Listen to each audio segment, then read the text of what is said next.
ulang tahun dan mari berdoa buat Ibu Yani. Arahkan Bapak Saudara semuanya buat Ibu Yani. Mari kita berdoa buat Ibu Yani supaya semakin bertambah dalam hikmat, bertambah kebijaksanaan, bertambah menjadi ibu yang panjang sabar, menjadi ibu yang senantiasa diberkati Tuhan. Mari rekan saudara, Bapak yang bersyukur buat Ibu Yani yang berulang tahun dalam nama Tuhan Yesus Kristus. Dengan sukacita senantiasa yang sabar dan menjadi ibu yang bijaksana, ibu yang semakin bertambah hikmat Tuhan Yesus. Yang sepenuhnya Tuhan Yesus menjadi ibu yang luar biasa, mendampingi suami dan keluarga diberkati Tuhan Yesus. Berkati dia Tuhan Yesus supaya menjadi berkat, menjadi teladan bagi banyak orang. Terima kasih Tuhan, berkat kesehatan, berkat kekuatan, berkat perlindungan, dan berkat keberuntungan suksesan mengiringi hidupnya. Di dalam nama Tuhan Yesus kami berdoa bersyukur. Haleluya, bersama-sama katakan amin. Selamat ulang tahun Bu Yani.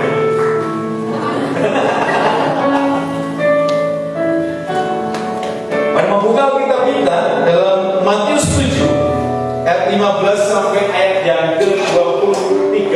Tuh, dari amin. 26 ya. Ya, ke-23 maksudnya berarti itu ada engkar seperti ini. Matius 7 ayat 16 sampai ayat yang ke-15 sampai ayat yang ke-23. Apakah sudah ketemu? Amin ya, kita baca bergantian.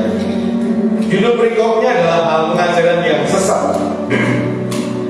Waspadalah terhadap nabi-nabi palsu yang datang kepadamu dengan menyamar seperti domba, tetapi sesungguhnya mereka adalah serigala yang buas.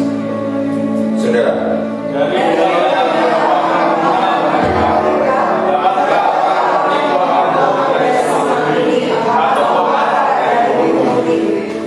demikianlah setiap pohon yang baik menghasilkan buah yang baik, sedang pohon yang tidak baik menghasilkan buah yang tidak baik.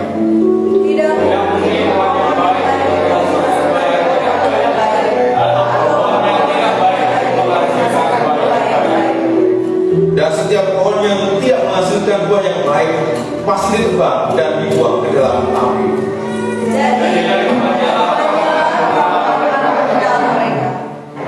Bukan setiap orang yang berseru kepadaku, Tuhan, Tuhan, akan masuk dalam kerajaan surga, melainkan dia melakukan kehendak Bapakku yang di surga.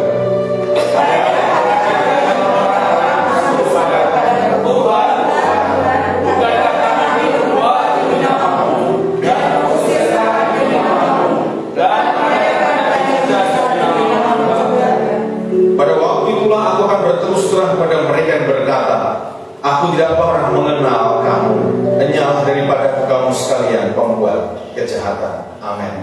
Saudara, tema hari ini adalah tetaplah berbuah, dan gambarnya buah naga. Saudara, kenapa saya mengambil buah naga? Saudara, ketika melihat buah naga ini, buminya itu sekitar tahun 2000-an. Sebelum tahun 2000 banyak orang yang tidak mengenal buah naga fungsinya apa, buat apa, atau yang mungkin hanya dianggap kaktus biasa, hanya dianggap ini buat apa sih, tonjolan seperti itu, merusak tanduran lah, merusak apa namanya dinding lah, merusak apalah. Ketika mereka tidak pernah melihat ternyata buahnya enak dimakan pada waktu itu, hanya melihat ih buah itu kayak mau enak orang seperti itu. Bahkan kita juga orang-orang gunung, orang sekitar di lereng gunung tidak tahu nih buah naga ini seperti apa. Karena apa? Karena kaktus di tempat kita tuh nggak cocok. Ya betul. Kaktus nggak cocok, ini cocoknya di tempat yang tandus, yang gersang, yang berpasir seperti itu. Tempat kita cocoknya kan sayur slobor, sayur kuban, sayur putih, sayuran. Cocoknya kan sayuran, jadi buah naga nggak cocok. Nah, saudara, tetapi tahun 2000 kesini mereka boleh mengerti ternyata buah naga nggak dimakan, sehingga banyak orang tuh booming terus menanam buah naga ini di mana-mana. Bahkan mereka yang orang gunung juga menanam. Kenapa? Mereka nggak ngerti, ternyata nggak cocok, saudaraku. Nah, ini buah naga.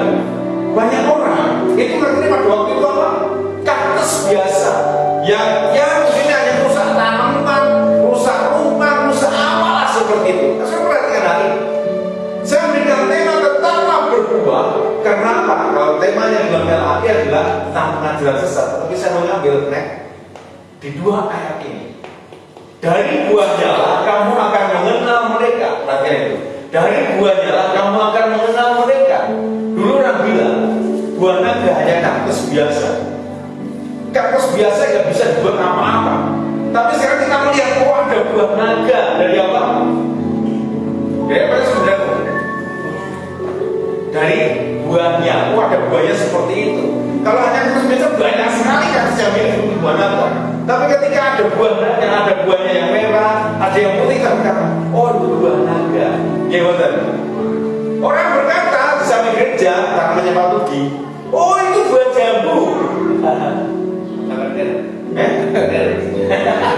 Benar nggak? Salah ya?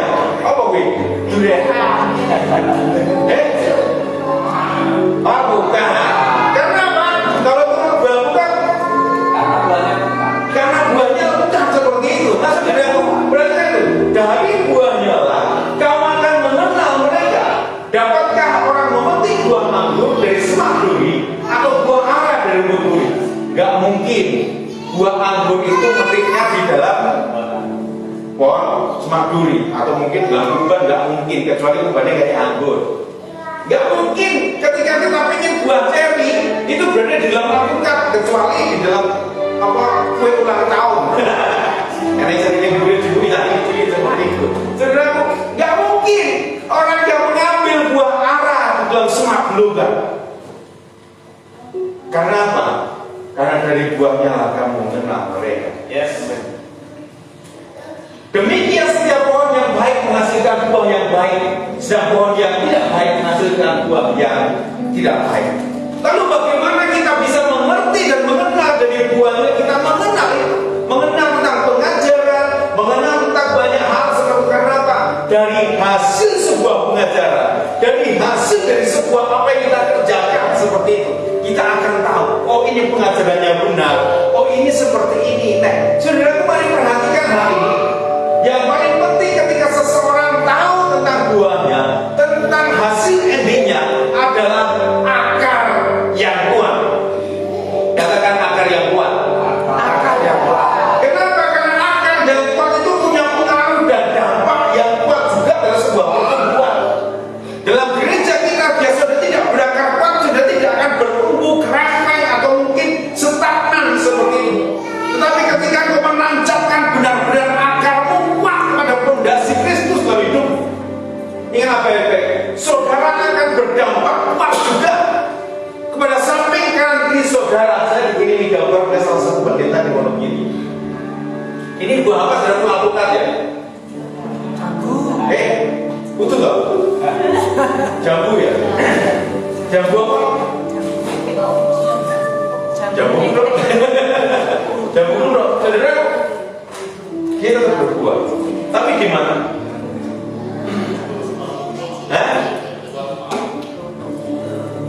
Pinggir jalan. Dari mana saudara tahu itu buah jambu? Dari buahnya. Daunnya. Daunnya. Buahnya daunnya. Dari pohonnya juga. Dari kayunya, dari pohonnya. Waktu saya kecil saya buat pelintengan. Saudara, ketapet. Ingatlah baik-baik. Untuk tetaplah berbuah, harus punya akar yang kuat. Karena apa? Karena akar yang kuat punya pengaruh yang besar dalam pertumbuhan. Ketika pohon jambu berada di sana, kalau dia tidak punya akar yang kuat, gak mungkin dia bisa menancap sampai mendapatkan nutrisi. Karena apa? Karena akar yang kuat dalam hidup kita, dalam hidup saudara bergereja, beriman dengan Tuhan. Jika akarmu tidak kuat, saudara tidak mendapatkan nutrisi. Karena nutrisi juga kadang gak enak. Nutrisi terkadang gak baik buat kita makan seperti itu. Nutrisi terkadang menganyalkan, akan membuat kita konyol, genting, kekenyangan seperti itu. Terkadang membuat kita jengkel dengan segala sesuatu. Karena nutrisi terkadang itu membuat kita capek dengan segala sesuatu. Tapi kalau baik-baik, ketika punya akar yang kuat, nutrisi seburuk apapun Itu akan membuat saudara bertumbuh dan berbuah dalam hidup. Katakan amin. Jadi akar yang kuat, yang baik-baik, akan menjadikan kau semakin kuat di dalam hidupmu. Semakin kau berakar kuat dalam Tuhan, semakin kau akan bertumbuh dengan kuat juga. Ini orang ini kerdil, gak bisa besar, tapi dia bisa berbuah. Cuma gambarnya belum matang, karena kalau matang sedikit cukup tak kaki mungkin seperti ini. Dia kecil, tapi dia bisa berbuah. Karena apa? Akarnya kuat, dia mencari sampai kemana lokasi. Saudara dan saya jika punya akar yang kuat, dampaknya juga akan kuat. Dari buahnya lah kamu akan tahu jika itu baik dan tidak. Saudara, hidup kita dari buah kita juga saudara akan diketahui. Oh, itu anak Tuhan. Kenapa anak Tuhan? Hidupnya luar biasa. Bukan masalah diberkati Tuhan, bukan masalah dengan kekayaan, bukan masalah dengan harta yang melimpah, tapi terkadang tutur kata kita, bukan terkadang, karena kita tutur kata kita itu menjadi berkat bagi banyak orang. Amin. Jika hidup kita tutur kata kita nggak baik, orang berkata, "Mosok dia orang anak Tuhan sih." Bukan hanya tutur kata kita, perbuatan kita, tindakan kita, cara pikir kita, itu jadi berkat buat orang. Maka orang akan mengerti, oh benar, dia umat percaya, umat pilihannya Tuhan. Ada amin. Tapi jika kita hidupnya nggak benar, nggak karuan seperti itu, orang berkata, nggak mungkin deh dia anak Tuhan, nggak mungkin deh pendeta. Saudaraku, dia baik-baik. Tuhan nggak melihat sesuatu yang gebiar-gebiar dalam apa sebenarnya? Dalam fisik kita harus apa jadi itu? Kelihatan yang seksi lah, kelihatan yang sangat cantik, sehingga banyak orang berbuat sesuatu harus excellent dalam hidupnya. Tapi Tuhan menuntut saudara itu buah dalam hidup. Amin. Orang akan melihat, oh ini anak Tuhan, ketika perkataan sering memuliakan Tuhan. Saudaraku, dalam keadaan apapun tetap menyembah Tuhan. Nah, saudara akan ketahui, oh itu anak Tuhan, karena dia menyembah Tuhan yang benar. Kalau hanya menyanyi, semua orang bisa menyanyi kok. Entah mau fals, entah mau enggak seperti itu. Semua orang bisa menyanyi. Tapi orang menyembah Tuhan, tidak semua orang bisa menyembah Tuhan. Karena dia tahu siapa dia sendiri. Sekalipun suaranya fals, suaranya jelek, suaranya gak karu-karuan, tapi Tuhan tahu membedakan orang menyanyi dan orang menyembah. Betapa sembah Tuhan. Saudara dan saya, kita mau besar mau kecil, orang akan tahu dari buah.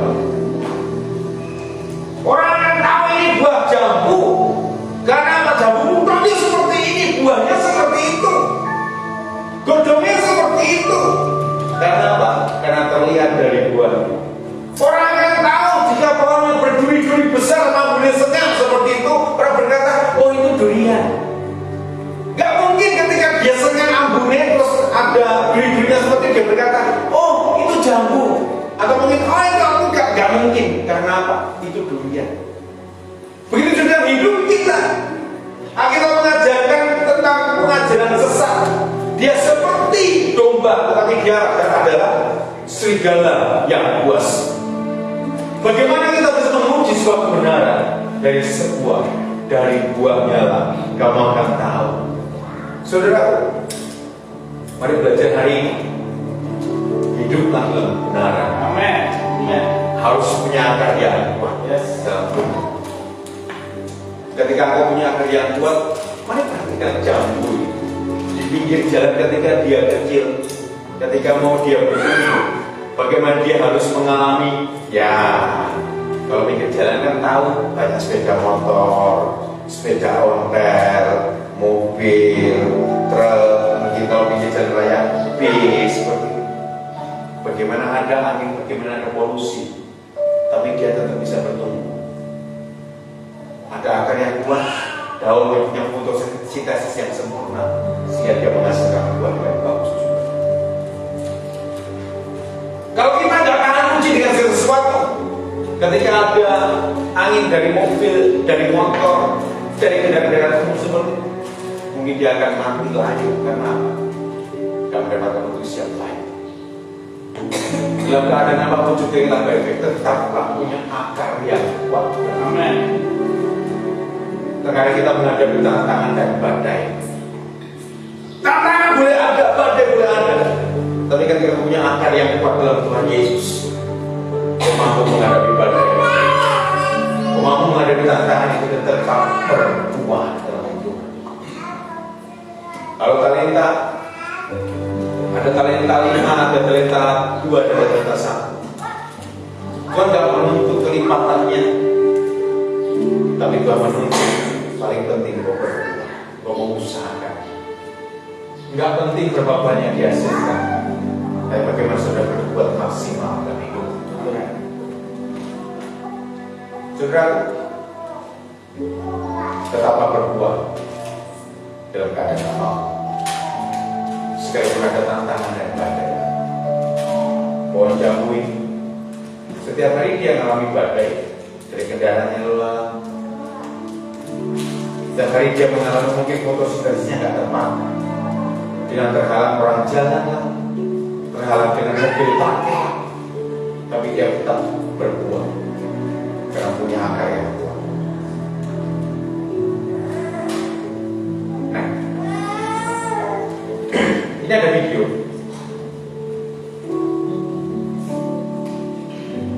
Saya perhatikan ini. Ya, sudah ngerti ini apa? Ular. Ular. Pertanyaan adalah kenapa ular masuk dalam kaleng kepalanya?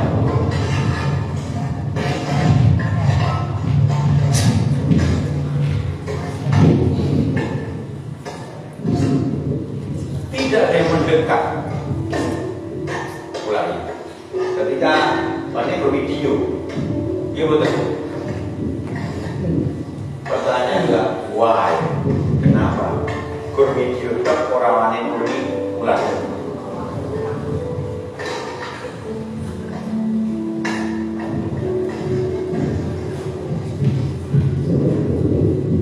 Ya, next video selanjutnya.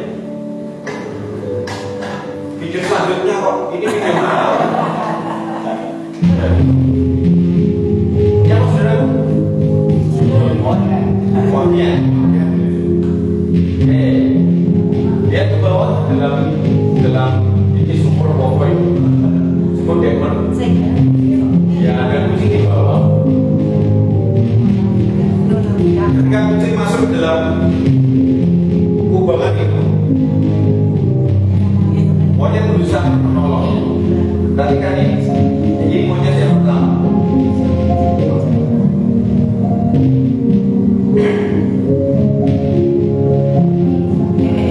Tapi orang tua, ujarnya orang mana? Hanya bertiga. Tapi dia ngomong dulu, ngajak temannya. Tolong minta bantuan kucing ini tolong. Bahasanya mungkin seperti itu. Apa mungkin bahasa monyet? Mungkin seperti itu. Hanya apa? Yang punya datang, yang punya penting. Karena apa? Dari mana sudah tadi? Ngerti kan? Dari laporan monyet. Kita terus kucingnya. Iya, saya. Oke, stop sampai di sana. Ketika ular terjebak, kepalanya masuk kaleng, tidak ada yang berani menolong ular tersebut. Video mani. Tapi ketika kucing masuk ke dalam kubangan tadi, saya rasa bukan hanya monyet, tapi orang pun ketika lihat akan turun ke sana dan mengambil kucing itu, dan mungkin akan, kalau dia bukan pemiliknya, mungkin tidak akan memandikan, paling tidak dia menolong kucing tersebut. Dia betul. Kira-kira pertanyaannya, ini non sewu, sing sering ngalah sopo? Sing sering ngalah saya. Iki umpamane non sewu ya, non sewu. Ketika di jalan jenengan pergi ke Tegil, nemu ular dan kepalanya ada kalengnya, lontang-lontang tadi. Terus jenengan duduk, ih besar nih menularnya, langsung nanti silahin dan dasar seperti itu. Kira-kira ini, Kalau kepring tak enggak, kalau kepring kok kebuki pakai gitu. Karena apa? lah kobat. Nih umpama nih ketemu kucing di belum kejemukannya gak perceraian seperti itu. Saudara kenapa? Wanita pasti menolak. Pertanyaannya kenapa? Ular di pulau pak gitu. Nih kucing di tulung kenapa pertanyaannya? Mesake. Lah ular apa mesake?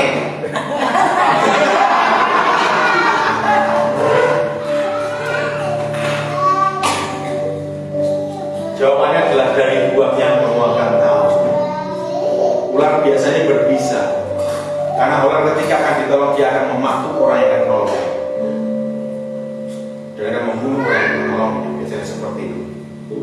Tapi kucing, sekalipun sekalipun hanya gitu, sengaja nyolong panganan itu dosa dibuka iso gitu. Tapi ketika kucing perlu tetap kita tolong. Karena terkadang dia juga menggemeskan. Nyenengke terkadang seperti itu. Saya itu terkadang ya saya katakan. Sekalipun dia terkadang nyolong, rusak benang dijahit gitu. Tetapi saya sayang. Dari buahnya lah kamu akan tahu. Saudara, banyak orang nggak berani dengan ular. Hidup kita juga mungkin sama. Ketika ada orang sing nganyel, ketika orang sing nak ngomong itu apa jadi ya? Bukan gede, tapi nganyel nyakitin hati seperti itu. Ketika dia minta pertolongan, minta ambil kata, ya kejelet turun lah. Ini kalau kenapa? Karena biasanya dia seperti itu nganyel. Tapi jika orang hidupnya tidak pernah berbuat salah, atau mungkin orang yang selalu hidupnya hidup benar seperti itu, tidak minta pun kita akan menolong dia. Karena apa? Karena dari buahnya kita akan tahu dia itu baik sekali. Kalau tutur kata kita nggak baik, kita akan sangat sulit untuk menolong orang lain. Kenapa? Itu ngomongannya oke. Tapi ketika orang yang tidak pernah merendahkan orang lain, jadi berkat buat orang lain, tanpa minta pertolongan kita yang berkata aku akan menolong dia. Maka sehari seekor ular, karena dia berbisa, banyak orang nggak berani untuk menolong ular yang ada di Kalimantan. Bahkan kita ketemu ular di ladang, mau ada kaleng yang mau nggak tetap kita bunuh kok misalnya. Ya betul. Kenapa? Dalam paradigma kita, iki medeni. Nggak nolong aku piye? Saudara, demikian juga hidup kita harus berdampak buat orang lain. Yang terakhir, naik.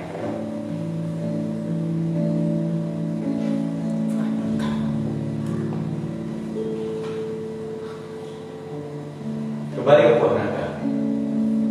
Dari buahnya lah kamu akan mengenal mereka. Dari buahnya lah saudara akan diketahui banyak orang. Oh ini hidupnya benar. Dari buahnya lah mereka akan tahu. Oh ini anak-anak Tuhan. Mulutnya banyak memuliakan Tuhan, bukan mengumpat. Oh ini anak-anak Tuhan. Hidupnya jadi berkat. Oh ini anak Tuhan. Dia selalu berbakti. Oh ini anak Tuhan. Bagaimana orang tahu akan orang Tuhan? Biasanya dia akan tahu hanya dia sering pergi ke gereja. Biasanya. Tapi itu langkah yang pertama. Tapi yang paling penting lagi hidupnya jadi berkat. Dari buahnya saudara akan tahu buat saudara dan anak. Amin. Tetaplah menjadi terbaik dalam hidup. Punya akar yang kuat dalam hidup. Ketika aku punya akar yang kuat, aku mampu menghadapi banyak tantangan yang berlalu. Ada yang berada. Ketika aku punya akar yang kuat, punylah baik-baik. Aku mampu mengatasi. Tengok kanan kirimu, katakan harus punya akar yang kuat.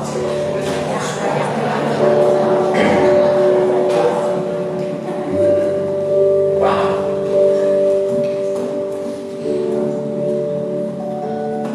Ketika sudah punya tantangan, tapi ketika akar kuat dalam Tuhan Yesus, aku mampu mengatasi.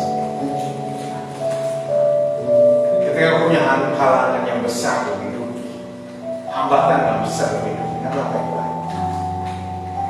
Ketika aku punya akar yang kuat dalam Yesus, aku mampu mengatasi.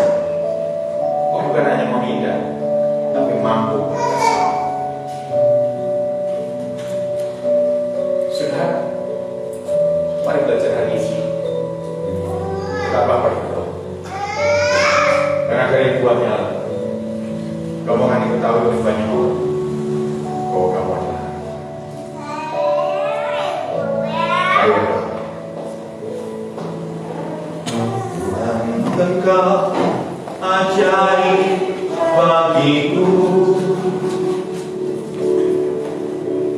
Tak ada yang tak mungkin bagimu.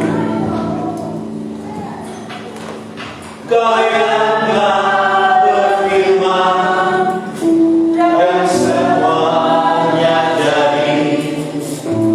Tuhan Engkau ajaib bagiku. Amin. Tuhan ajaib.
yang tepat